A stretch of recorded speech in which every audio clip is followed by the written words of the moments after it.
What's going on, everybody? Thanks for coming back. Thanks for watching again. Thanks for letting me help you improve your skills on this channel. I appreciate all you guys who are subscribing and liking my stuff and sharing it. It's important to keep it going. I'm going to do it regardless, even if there aren't a lot of people, but I'd like to help as many people as I can. That is my goal. So if you can help me help everybody, that just makes everything better for everyone. And so today I'm going to give you guys some sincerely incredible, very with sincerity. I want you to improve your skills. So I'm going to show you some guaranteed ways to do that don't take a lot of time to show the results. Because as you know, we're all about maximum skill, minimum effort. But if you put in more effort, obviously you get more out. But you don't have to kill yourself with this stuff. You just do it regularly for any length of time, and you will gain the skills. If you're a diehard and you're just going to put in crazy amounts of time, well, I guess you'll just speed everything up, right? I mean, so this is going to be no different than if you sat with me at this chair and I sat here with you in a lesson and I talked to you the same way I'm going to talk to you right now. So the only difference is you just can't talk back. You can comment and you can say whatever you want. If my lessons suck, then tell me they suck. I mean, I'm only here to help people. I'm not guaranteeing anything. I'm just here to share my experience and my knowledge that I've gained over the years. And yes, I've had a few cool things with some very famous, well-known musicians. I've experienced a lot of cool things, some more bigger than others, but I have some stories here and there, and they're all truthful, and I share my stuff. I'm not anything special. I haven't gotten as far as I want to go. I mean, major label status would be great. But in the meantime, I've done a lot of cool things. I've met a lot of well-known players, and I've talked to them, and I've had some stories and stuff. So I try to share things quickly with you, and get you guys to get to know me a little bit, just like you're my students sitting with me. If you want remote lessons, like a lot of people do, I give remote lessons, and your playing will improve dramatically because you're getting a real lesson from me. Everything I would show you in the video, you would see it as if I was sitting with you because it would be crystal clear. And I'd make sure of that. So, my students don't worry whether they're going to learn when they are taking remote lessons. They know they're going to learn because we're face to face, and it'd be the same thing as if you were with me. So that's how that works. So let me get into what we're doing today. There is some lecture involved with some of this because this is education. These lessons, I guess, you could say they're for the more dedicated player who doesn't mind sitting and watching the entire lesson. Just like if you spend maybe a half an hour or an hour with me on a lesson, you'd be sitting there listening to whatever it is I have to say, which the words that I speak also are educational to the way you play. So I don't just speak for the sake of speaking. I have legitimate things to tell you that educate you, the player, and become the player with knowledge. It's not just about playing. You gain wisdom and knowledge from listening to people who are farther along the path, and that's what I did. So I'm going to explain some things to you along the way that will increase your level of knowledge and hopefully sell you on these things a little more to make you understand how powerful they truly are if you believe in them 100%, the way I did. Now I'm going to explain something like this to you. Every single professional guitar player that you love and you listen to all got to the same place in their guitar career. They all managed to get those professional level physical skills. Yes, you need music theory and you have to learn how to apply it, and I explain a lot of that in my channel, and I also explain it to all my students. They're all theory masters. So the theory helps, and it's part of what you need.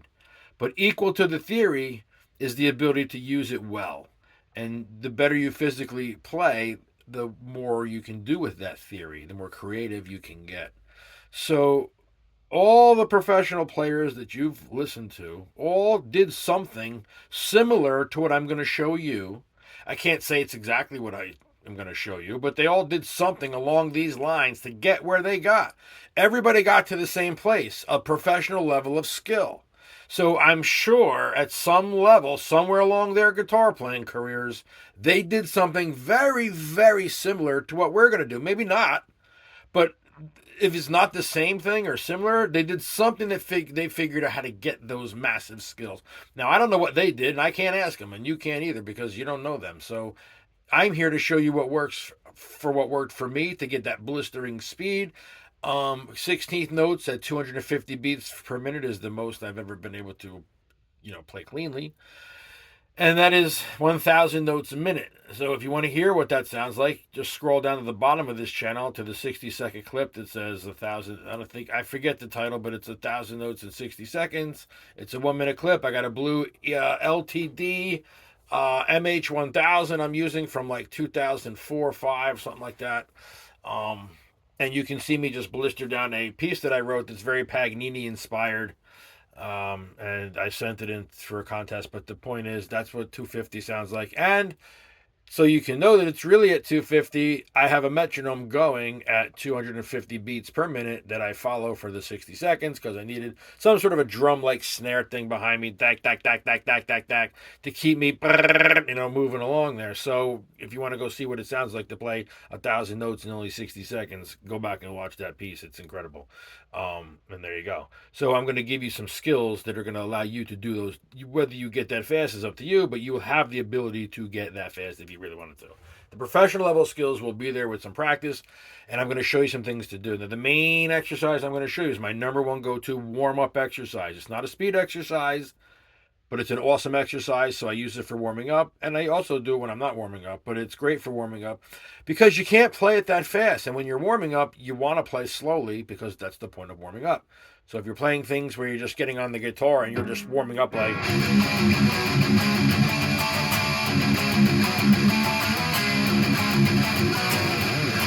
That's not warming up. Warming up would be more like...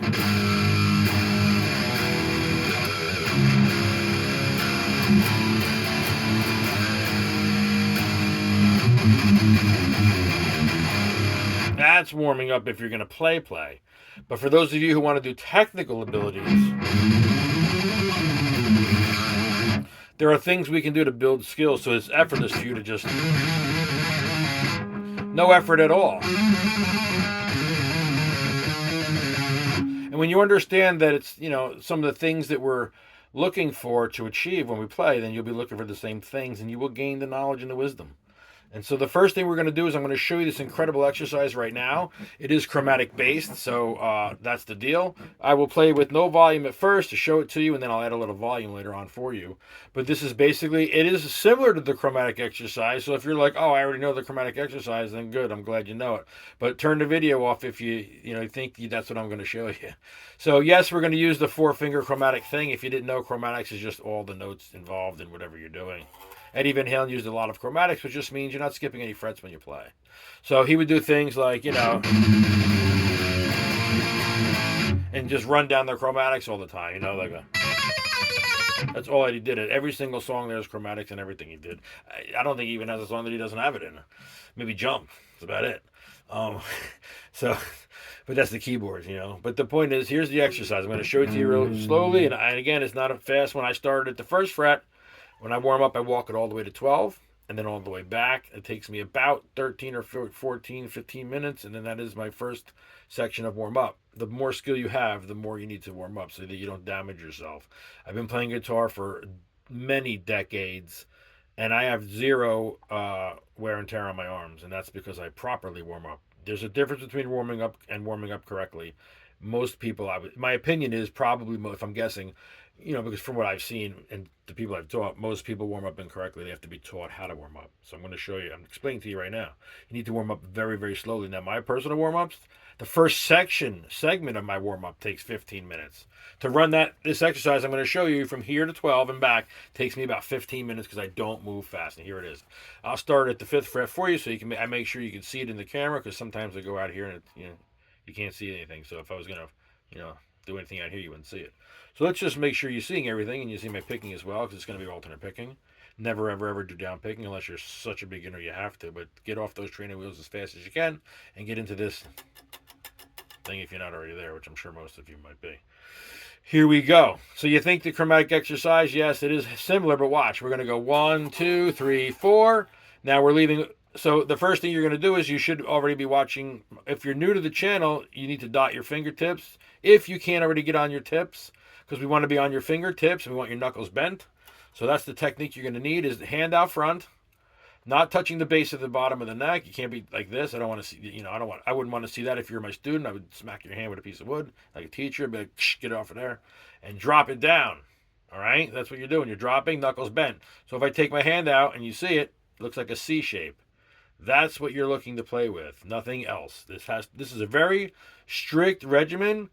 I'm on the side of my pinky. So sometimes I'll say, listen, whatever feels best to you. But in this particular situation, it's not what feels best to you. You must do it this way. You must learn to develop, if you haven't already, your ability to play on your fingertips. That is what every professional guitar player does. They play on the tips. Okay? You need to be on those. So you dot them so you can see like where the lines go through. And on the highest points of your finger, you put a dot. And if you do that, something like this, I'll do it for you with a pen. You just take a thing, like I would use a Sharpie if it was me learning, because then it stays there for a while. These I'm going to rub off in like 10 minutes. But the bottom line is you do something like this. Then on the pinky, you put one on the side, because you're really going to play on the side of the pinky. You're not going to be like this. You'll never be like this. You'll be like this, because the hand's just built that way. So you put it on the side. And the pinky kind of rolls a little bit. Now, what's going to happen is you're going to hold all these down after you hit this first string. So you're going to be like this. 1, 2, 3, 4 on your tips. You're going to move one finger down at a time while holding all of them on the guitar at the same time. You can't lift any fingers up. Once the first 4 go down, they're all locked down forever. And then it's one at a time.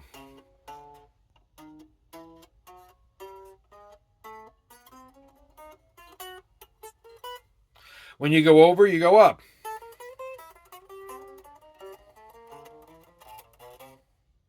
You see that you leave them all down.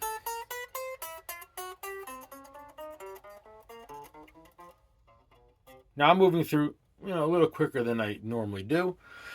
But I'm trying to show you that that's fast for this exercise. Because you're pretty much going to get to a...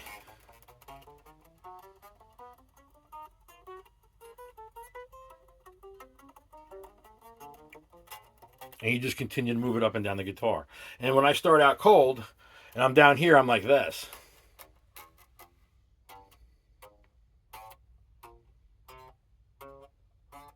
Because at this point, I'm also incorporating a stretch. Now, when I'm cold and I'm not warmed up and I have nothing, I have no stretch either. I have to do this here. So sometimes I'll even start at 5 and walk back to 1 and then begin at 1 just so I can incorporate a little stretch along the way. Because if you start down here, you're at a wide stretch already and you're cold.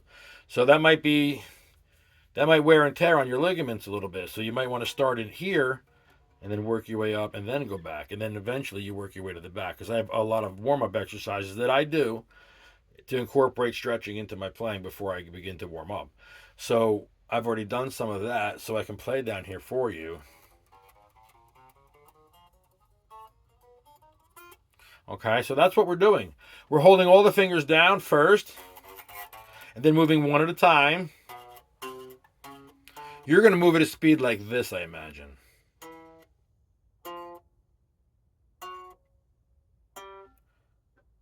Because you want perfection when you play it. Because if you teach yourself wrong from the beginning, or you accept sloppy from the very beginning, you're just going to get more of the same sloppy playing. Now that one came up just a hair right there. See that? Because my technique wasn't correct. My hand was a little back like this, so my finger popped off. That's why it is so important that you bring the hand around, so when you convert these last 2 strings, you move one finger at a time. But if you bring your hand around back like this, then when you're here, and you go, and you go to pick up this ring finger, this one's going to come with it. If your hand is too far back like this, you're going to wind up doing this. Because you're not out in the front enough. Okay? So that's what you have to do. Then you have to walk it up and down a guitar. Now I'm telling you, this will teach your hand to stay close to the fretboard. So when you want to play things like, maybe you want to do a little thing, and you're like, when you want to play something like that, you need fingers to stay close to the guitar. And so in order for them to do that, you have to be able to train. You have to train them to stay close. And that's what you have to do. So how are you going to train them to stay close? With that exercise. Now, when you do this, as you get into the smaller frets, because I go past 12 all the time and I'll be up here doing it. And then it looks like, then you're in here doing this. The fingers are so close now that getting in there tight becomes a challenge. And you have to learn to play with your fingers like this now, all close, squeezed together. So you're going to squeeze together and you're going to basically put them all together. When you get to like 15, 16, 17, 18, you're going to go.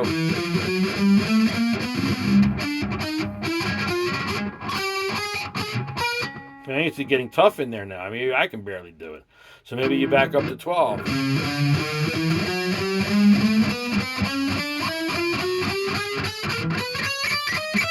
Then you move over, you do one at a time. Okay?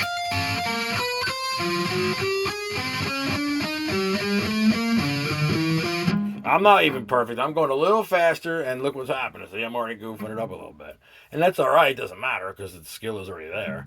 But the idea is you'll have that same ability to hold you'll train all your fingers to work independently by being able to make them all stay down until you need that particular one. So again, it's just, and then you're going to hold, one move. Then you're moving. So you might even have to check and feel for the string, and then feel. Make sure you're on the right string. You might jump down the wrong string there. Right, you got to feel. So you may have to. It's okay to kind of feel around. Feel around for the string the same way you feel around for the light switch when you're 7 trying to go to the bathroom at 2 in the morning and you don't want to whack the door with your face, right? So you stick your hand out because you don't know the room yet. Same type of thing. You're feeling around. Right? Keep them all down.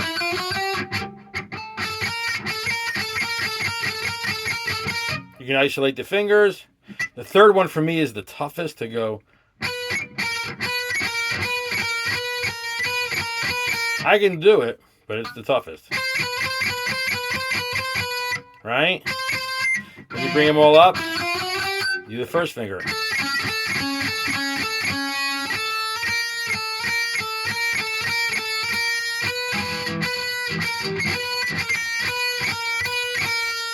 Then it's... Now, going from high to low for me is much easier and faster than going from low to high.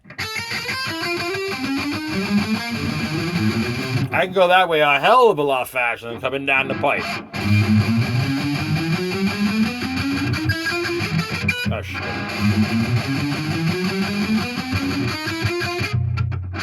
See? It's only so fast. You can't go that fast.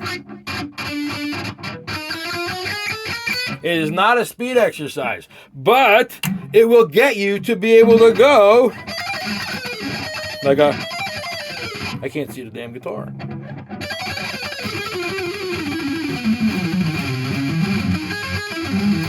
Because your fingers will stay closed, right?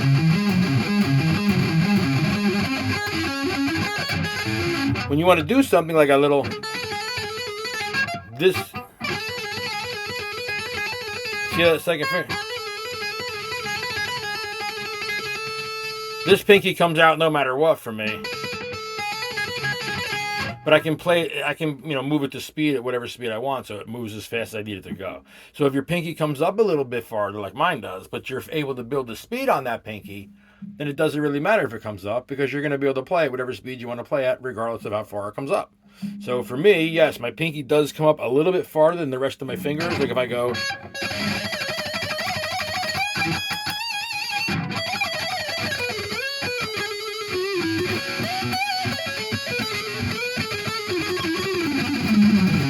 my pinky comes up a little bit more than the other fingers, and that's okay because it stays within succession. It's still smooth enough. You know what I'm saying? And when you're cutting a record or you're cutting a song, if you need 2 or 3 takes to do it, then you do it. But your pinky just, it's not a big deal if it's not perfect every time. Mine comes up a little bit more than the rest. That's just the way it is for me. If it's been this long and it still does, it will. Yours may or may not. They all do different things. It's just a matter of how well you train your hands. So that's basically how that exercise works. There's nothing else to it, but that is the best exercise for building all finger skill. Then after you are able to do that, then anything else you want to do, whether it's a 3-string thing or a 3-finger thing in a diatonic box or something, then you're just going to go...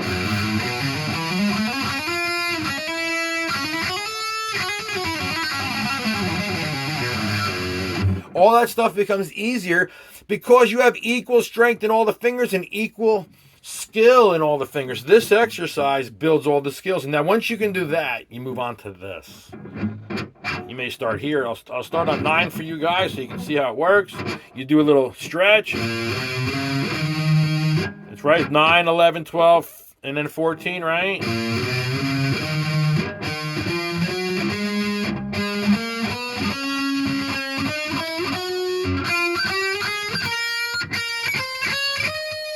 That is the ultimate skill builder, because that is not easy. And then you walk it back and it gets crazy hard.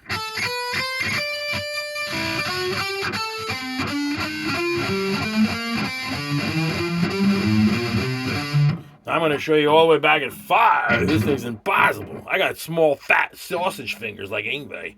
I don't have those big, long Zach fingers. I'm not 6'2". I'm only 5'8", so I got short, fat sausages. So when I'm at 5, it's already getting challenging for me. This is not easy.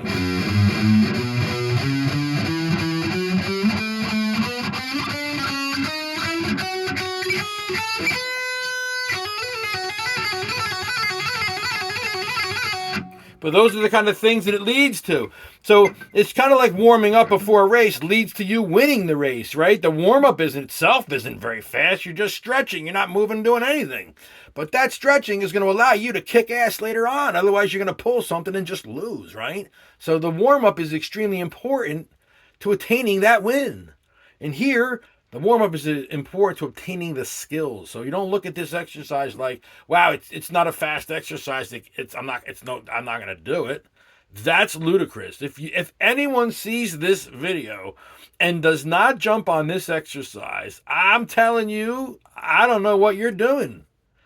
I don't even know what to say. I would be speechless, because if someone told me that this thing is going to guarantee me to build all my fingers equally well and quickly and keep them on the fretboard instead of doing this typewriter thing where they flap off like this. Because if you play like this, they come off like a typewriter, like the thing on the old thing that whatever makes the letter come down, that big arm.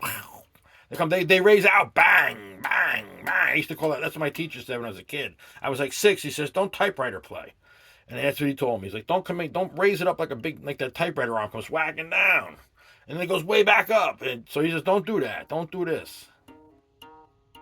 Do this." But I never knew how. I was like, whatever, I'm 7 or something, I'll be over here playing chords. He'd be like, that'd be like this. He's like, don't pull them off that far. So I had to learn to go like that, Not like I'm pulling them way off. So then I applied that over here. So you understand what I'm saying? Now you move into that stretch move and you learn to do something like this with that same exercise where you're like this. 1, 2, 3, 4. 1, 2, 3, 4. And you just do this. Now don't do that either. Don't be pulling on like that. So it's like this. And then this. You go one at a time. You go nice and slow. I can't help it. I just move. But you got to kind of take it really, really slow. 1, 2, 3, 4. 1, 2, 3, 4. You can't move any faster than that because you don't have the skills.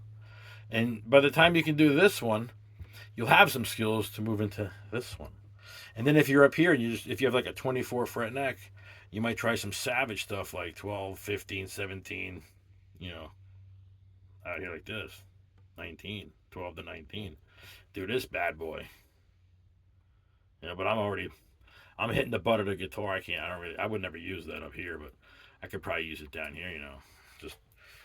So that is basically, and that is an incredible exercise that builds a lot of skill. And as you will see when you try it, you're probably not going to be very good at it in the beginning, and you won't be able to you probably will not have the stamina to go more than a couple of frets at a time. But your goal is over the, say, 6 months, or I don't know, maybe a year, to walk it from 1 to 12 and then all the way back. So you'd be going up. You just like, say this is 1, you would just go down, right? Take my time, I'll do a few for you, show you the direction. Now you move over and you go up. Bum, bum, bum, bum. 1, 2, 3, 4, all the way up. You move over and now you just go down. 1, 2, 3, 4. 1, 2, 3, 4. Pick up, down and up. 1, 2, 3, 4. 1, 2, 3, 4. You move it over and now you just go up. You get it? And that's either you're going over, up, down, over, up, over, down, over, up, over and out. Basically something like that. And then that, believe it or not, when you want to put in between your riffs, when you're throwing a riff together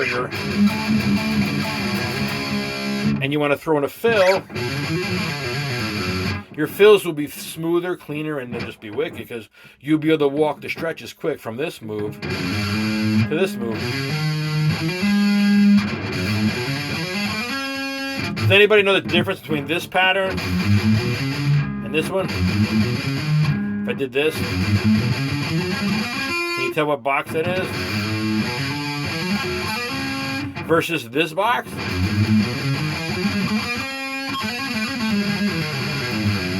Two different keys, right? I like this one better.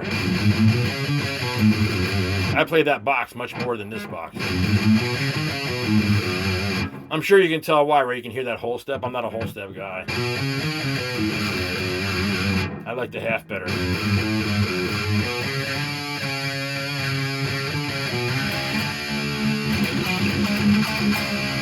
But I will admit, here's one thing I do when I write songs. I will use, let's say I'll play the riff in A minor, and then the licks will be in E minor. And I flip-flop them. I don't always do it, but it is something I do to keep it from sounding mundane. So I might do something like this in A minor. And then put a little E minor lick. And go to B Phrygian by using the F sharp.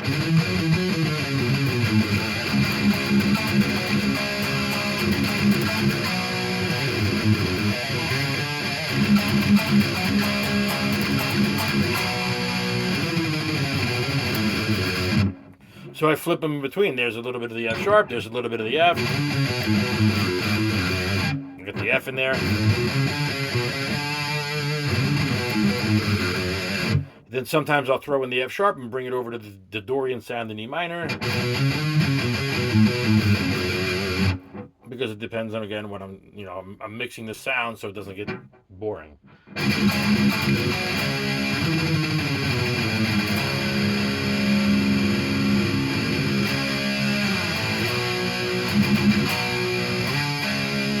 By the way, all my influence for these chords, when I use like these A string power chords, B, C, D, E, F,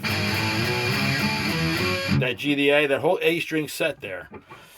B, C, D, E, F, G, and A. Where I got my main influence for those chords was the Ride the Lightning album from Metallica. The whole album uses that section of chords, and I love that album. It's my favorite one. It's one of my all-time favorite albums, period. And I just totally just used, I learned all those rhythms in 6th grade. So everything I think about when I play is I'm always thinking of like Craving Death or, Escape and just Call of Cthulhu and how they used all these chords, like...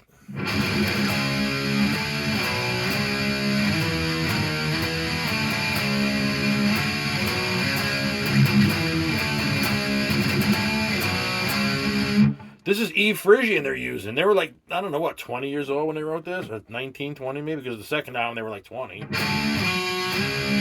Die! Die!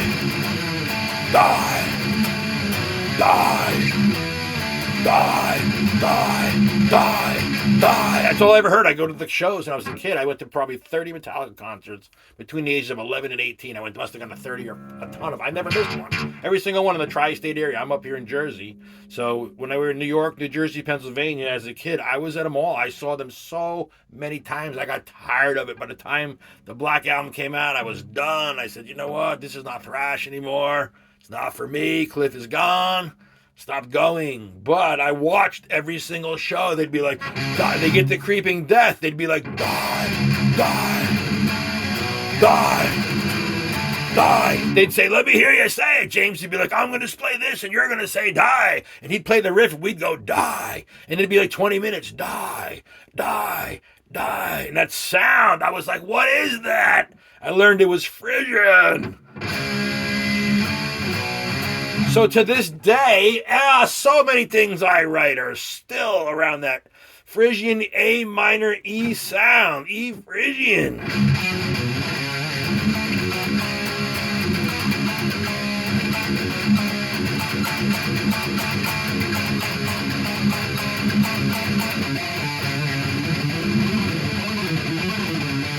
I love this EF thing.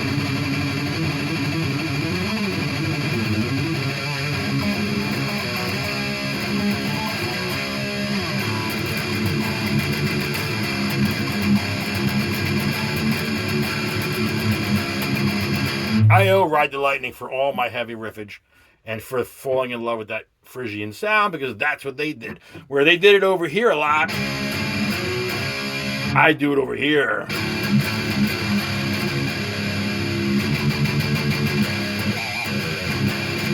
See that? I just threw the F sharp pinch in there in between this E and F.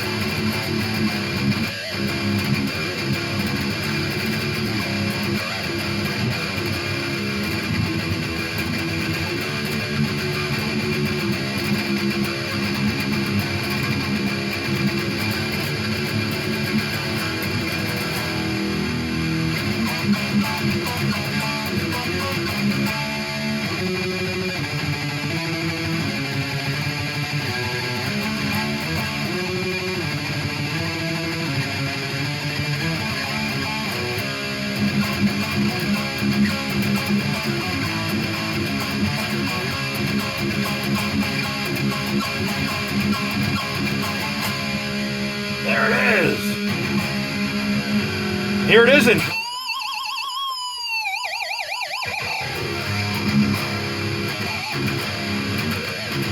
Yes! Ride the Lightning taught me how to play Frisian in the rhythms.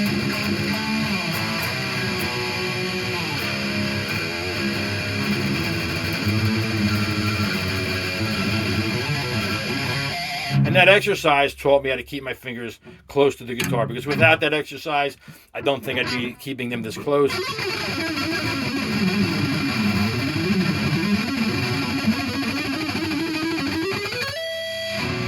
You can practice things like this. If you want to really get in there, you just kind of do a chromatic thing and just go, once you get this exercise down, you can do this exercise.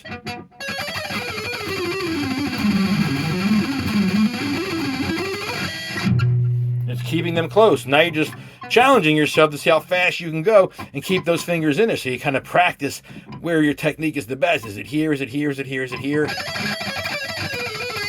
And then you can start following the patterns of a box. So you can get like this.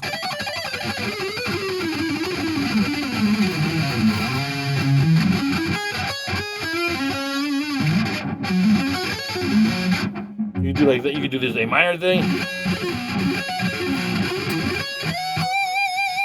Because your fingers will stay close enough to make all these moves that you can't do if your fingers are popping up. If your fingers come up far, you're not going to be able to break this out.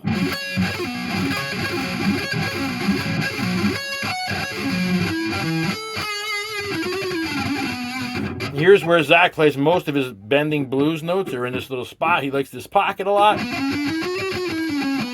So you will see him all the time, especially live. He just rolls to this spot. He'll sit here for 6 minutes and just go. Right? That's where you hear him. Everybody knows he does it. It's right here. This is where he does it. because he's got the B flat, so he can go anywhere from there. He could be like D, E, this is G, A, B flat, so then we got the D, E, and the F, so he could be in D minor with that. He could be right from the A, pinch out. There's just a lot of things you can do. Now that your fingers are staying down, you can challenge yourself. So like in the other video where I showed you to double up 3 or 4 times a piece, as your right hand gets faster and you keep your fingers closer to the guitar, you can start obtaining these skills.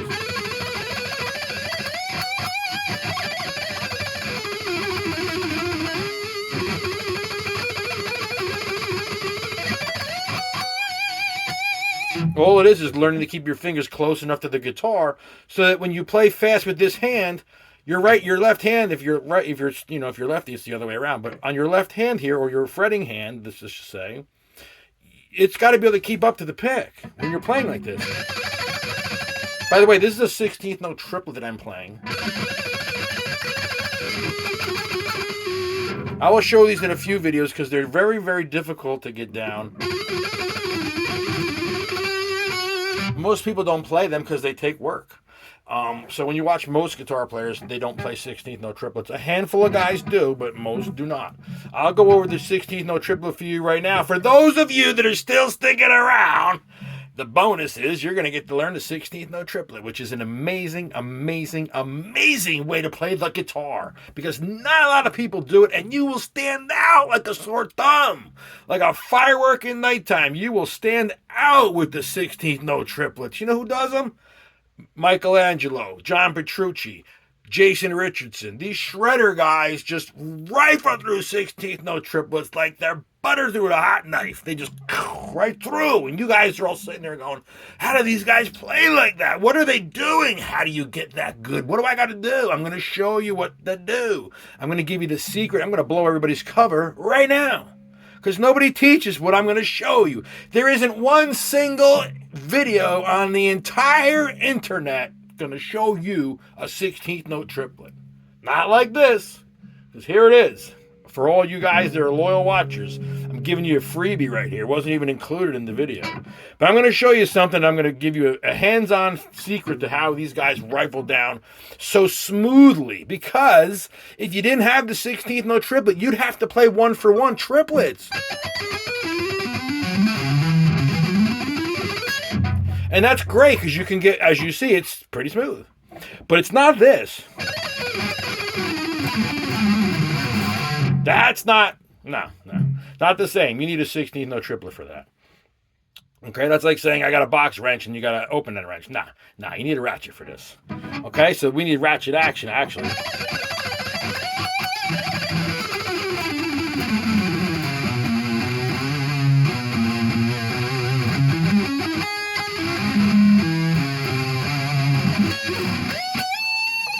Here we go. I'm sorry. I have guitar player syndrome. Totally GPS. I'm guilty of it. I have it. But let's get right into the 16th note triplet. The 16th note triplet is just like it says. 16th note triplets. 16th notes on the right hand. Triplets on the left hand. That's what it means.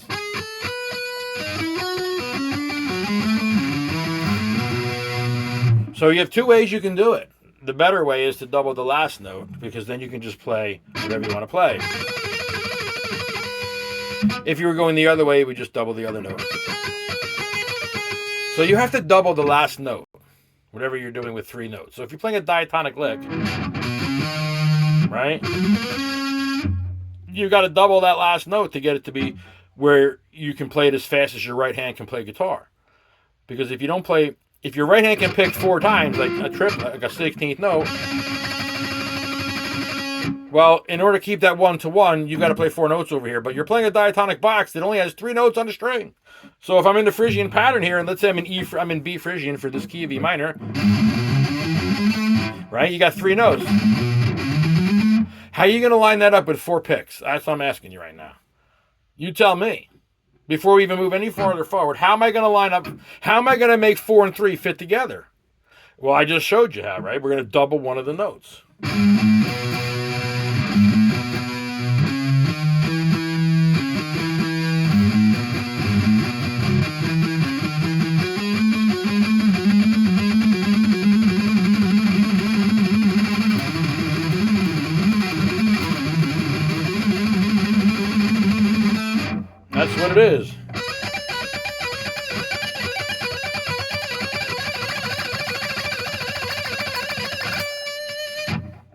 16th notes on the left hand, on the right hand,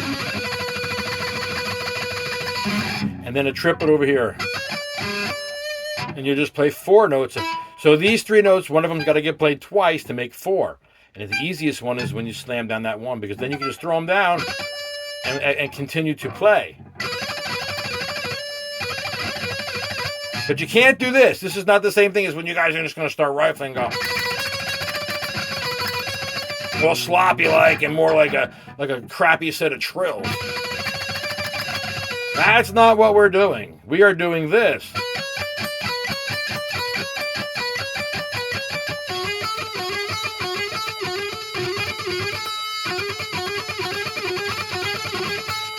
See?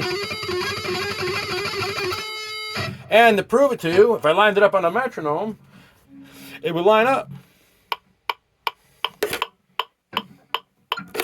Put it over here.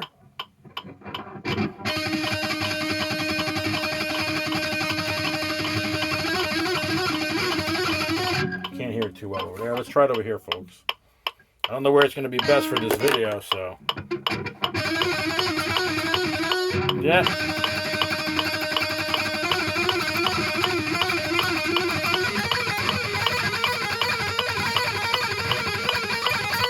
That's how you know if you're lining up. So the bottom line is you've got to learn to time the 2 hands together. One of them's going at an even, down up pace of a 16th note.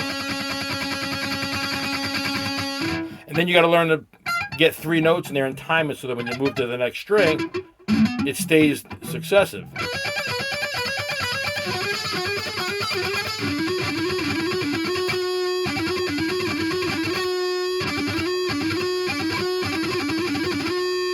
Now you're doubling the first note. See,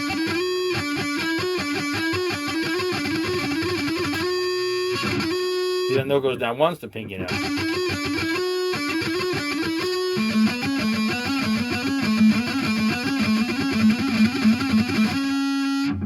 These are 16-note triplets, and then when you master them, you just start following scales. Just pick a scale pattern. So the most common one is E minor. So you can start on the A and go A, B, C, B, C, D, C, D, E, D, E, F, E, F sharp, G. Use the F sharp. Right? I would switch over to A minor automatically, and I'd be using the F because I just like the darker sound of that.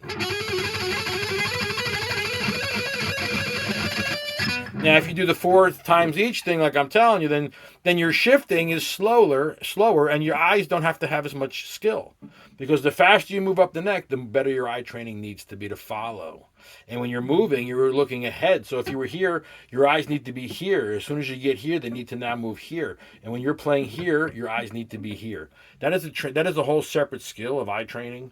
So you can do that with this exercise by starting out with 4 times each, and then moving to 3 times each, then 2 times each. And then 1 time each is okay, but it's not very fast because it's too quick for the eye to handle it. So 4 looks like this.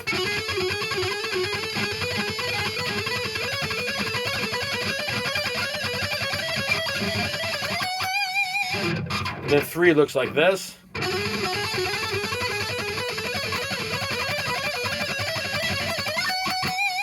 And then 2 looks like this. And then 1 is a lot harder to move faster. I don't even do 1s because they just aren't very fun. They're just not fun. I mean, I guess if you had a really slow song and that was as fast as you can go, then it might be okay. But, I mean, for me, my favorites are the doubles.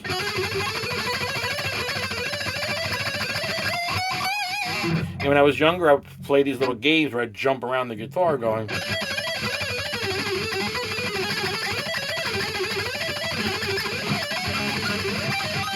try to get up to, from one end to the next. So I'd say, all right, I'm going to do 5, 7, 8 to 10 to 12, 13, 15, and just repeat the same 2 spots over and over again. And then I would try to move from this one to keeping it to this. So I'd be like, and I'd be practicing my sliding. That's eye training because when I'm here, I'm looking up here. As soon as I get up here, I'm immediately looking back at 5 so I can see 5 so I can stop in it when I get there. But as soon as I get there, there's no more need to look there because now I know I'm going to be sliding back to 13, so I need to look at 13. So I'm only going to be looking where I'm going. I never look where I am. There's no point in that. There's 0 point. So I never do that. And neither does anybody else. If you're on 5, you need to be looking at 13 if that's where I want to go. How do you think nobody misses? Why do you think somebody can go from 5 to 13 super quick? Because they're staring right at the spot they're going to go to. How do you miss it if you're staring at it, right? You're looking at 5. You can't be, if you don't even look at 13, you're going to blow right by it at that speed. You got to look at that thing. So as soon as you're on 5, you're looking at 13. And you're bing, you're right there. You're right there. If you look at the spot, you'll stop on the spot. And if you go past it, you're just simply going too fast for your own skill. And that's how eye training is. That's one of the things you can do to train your eyes. You have to begin to move and look ahead, just like when you're on a bicycle, right? Or in the car. You look way ahead. Otherwise, you're bumping into the guy in front of you and you're running over the rock that's right in front of your bike. So we all know to look ahead, right? I mean, that's just the way it is. Even when you cross the street, you look at the other side. You don't look at your feet.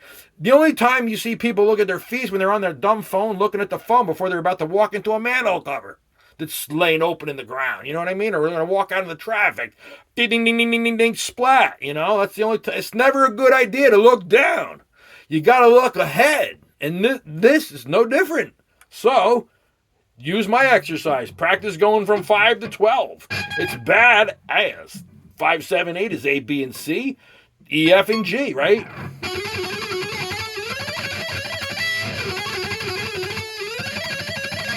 Then eventually you try to do it without even stopping to pick, because there's a small pause in there if you really listen. And here's no pause.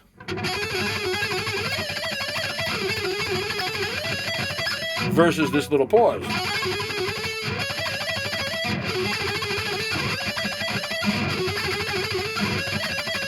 Different pause.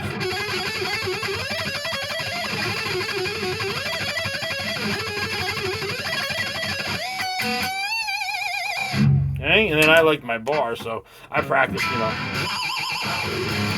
There's that flutter thing I was showing you.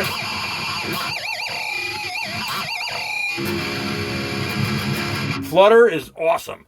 And you know who created, I don't know who, I mean, I think the first guy to create Flutter was the godlike Mr. Steve Vai. Got to pay homage. Steve Vai is slightly less than a god.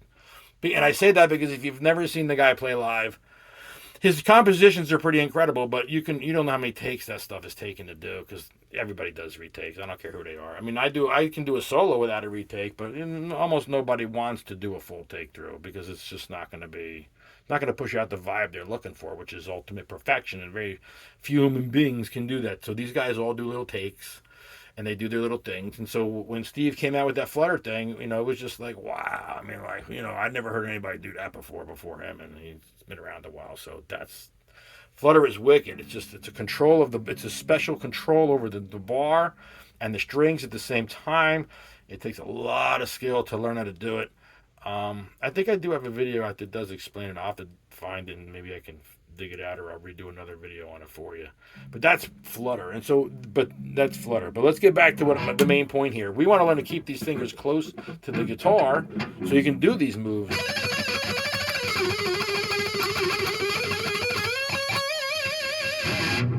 Okay, even a little.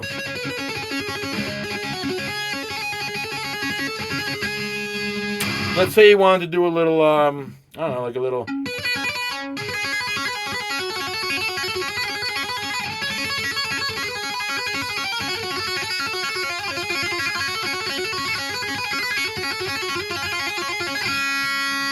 Again, I have told you before, my pinky comes out, but look how close my first finger stays.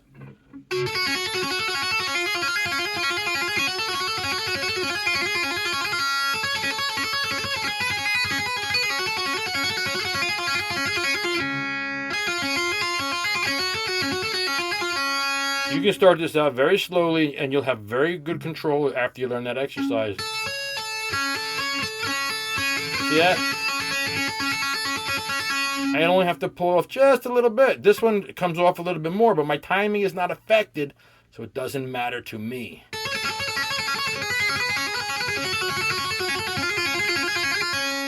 I like it to come out a little bit farther, and you may too, because when you do, you get a stronger whack. on the note. Because the pinky is the weakest finger, so it does, in my mind, probably it's thinking I need to hit this a little harder, so I back it out a little more to get a stronger hit.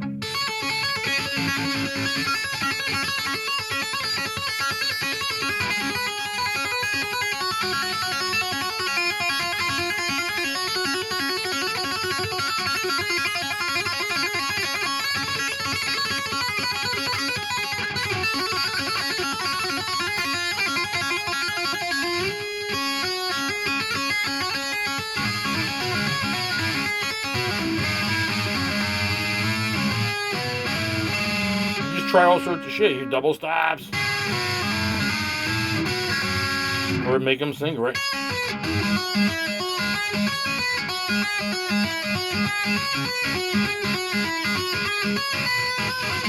Just a lot of things you can do if you can get those fingers to stay close. So it's not like you're going to do one thing if you just do this exercise. You're not getting one skill out of this. You're getting professional guitar skills. I'm telling you, if you did this for a season, 3 months, and you did it every day for 5 minutes, full 5 minutes when you warm up, and you build your stamina, so the 5 minutes eventually turns into 10 or 15, and you can get up and down the guitar, you'll be able to play every single solo and song that is written by mankind, because that exercise is like a deadlift for a bodybuilder. It's the one exercise that covers everything. When you do a deadlift, every single body part gets worked. That's why we do them. It's an easy way to work everything at once. It makes your whole entire body stronger, and you can feel it right away. Same thing with this. Right away, you know that you're improving your skills. You just feel it. You wake up the next day, you grab the guitar, and you're just going to go, wow, like not even playing this exercise. Go play something else you always play.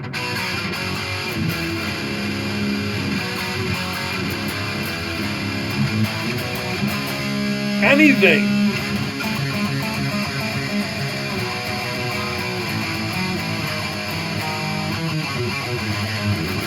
Anything you do is going to be better because every day that you do that exercise, every time you're going to gain a little skill from it. Every single time. And it will show up in your playing every time you gain a little bit of skill from it. So in 1 week, you will notice a difference. In a few days, you'll notice a difference if you put in just enough time on it, which is not a lot, but enough. So it's the best exercise I could give you for a one-stop shop to building finger skills. If you did nothing else but that one exercise, you would still learn to do all your hammer-ons really well.